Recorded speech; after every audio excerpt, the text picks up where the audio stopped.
জনপ্রিয় content creator Ismail হোসেনের বিরুদ্ধে ধর্ষণের মামলা উঠেছে।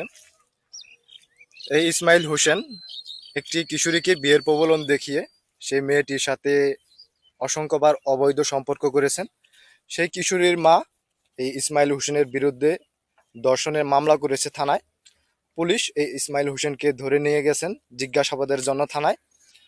আসলে লোকজনের টাকা হলে যা হয় আর কি। এই ইসমাইল হোসেন কিন্তু প্রত্যন্ত গ্রাম অঞ্চলে বসবাস করতেন, কৃষিকাজ করতেন।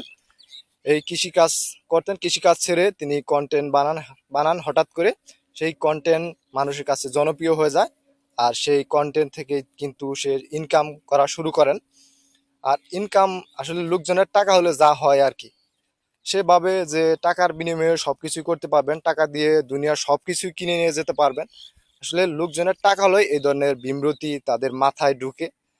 আসলে টাকা হলে যে এরকম কিছু করতে হবে, খারাপ কিছু করতে হবে তা না। অবশ্যই টাকা হলে লোকজনকে সহযোগিতা করবেন, টাকা দিয়ে তাদেরকে সার্বিক সহযোগিতা করবেন, তাদের পাশে থাকবেন, তাহলে লোকজনের ভালোবাসা পাবেন। অবশ্যই খারাপ কাজ থেকে বিরত থাকবেন।